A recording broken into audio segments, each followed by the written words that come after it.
Thank you so much, everyone from Wider Words and Studio 333 for this wonderful opportunity.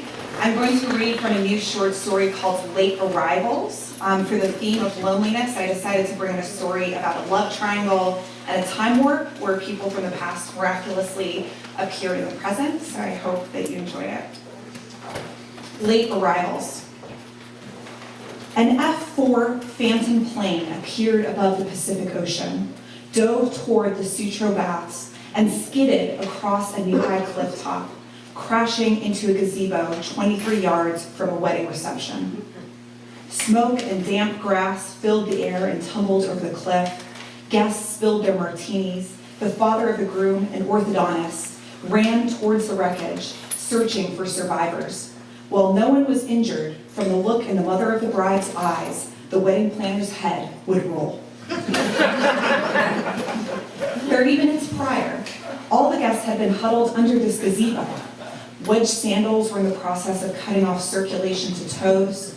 The bride and groom had exchanged vows reminiscent of the Backstreet Boys lyrics they had enjoyed as children. Lynn, our protagonist, hadn't been in the mood for an epic love story. As the plane touched down, her husband, Emmett, turned to her. "Haven't seen one of those since Nam."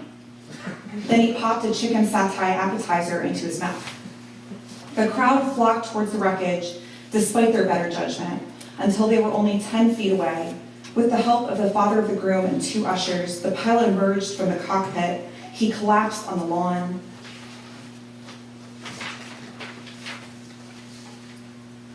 And several men pulled off his helmet. He looked young, but with a haircut that looked old, a buzz cut too short on the sides, too long on the top, flecks of stubble on his chin. He couldn't have been older than 18. His nose was bleeding on his camo uniform, and the father of the groom took out his pink pocket square to wipe away the blood. A fire truck arrived, and then an ambulance. The bride, already in tears, threw her bouquet at her new father-in-law, petals raining down on the pilot's boots. And that's when the pilot looked up and said, "Lynn, is that you?" Poor kid must have hit his head pretty hard. The bride's name was Madison. The guests looked at each other and the ground. "I've been looking for my girl," the pilot said. "Lynn Fong?" The guests' eyes wandered towards Lynn, the only person who wasn't white who had been invited to this wedding, invited to this family. She sucked in her breath. Who the hell was this kid? "I've been flying around for what feels like years, like decades." He clutched the pocket square to his nose. "She wrote me a letter." "A letter?" the bride asked, whipping out the smartphone hidden in her bra. She snapped a picture of the wreckage and then posted #worst wedding ever.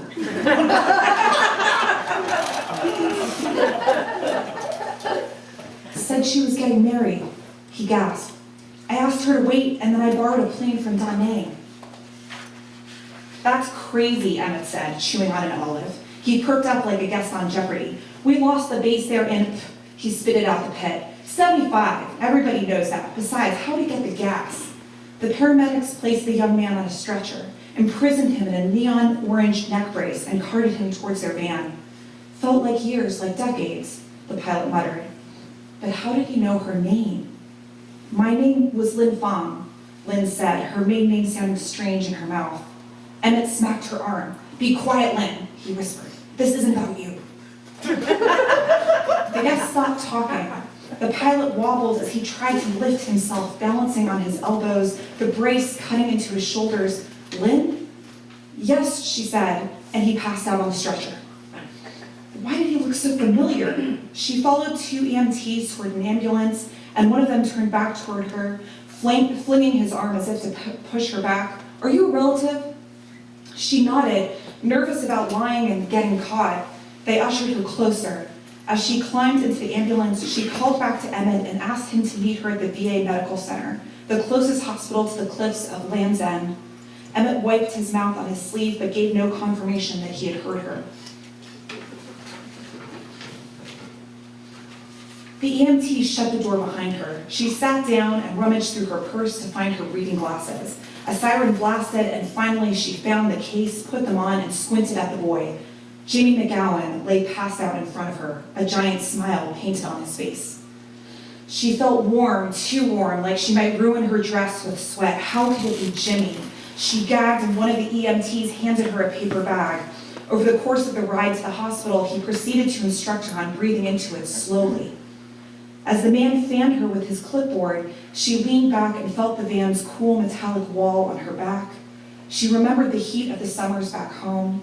When she told people she was born in Vietnam before the war, they imagined rice paddies. But she grew up in the city, Da Nang, surrounded by buildings and boats and a harbor. As a teenager in the 60s, she had worked as a maid at the US Air Base, but she wanted to be a stewardess. She'd stare at these ladies in uniform smoking parliaments, their hair perfectly pinned, bombs were falling outside, and they applied eyeshadow. What she really wanted was to survive, to fly the hell away from the only city she had ever known, the city that had killed her mother.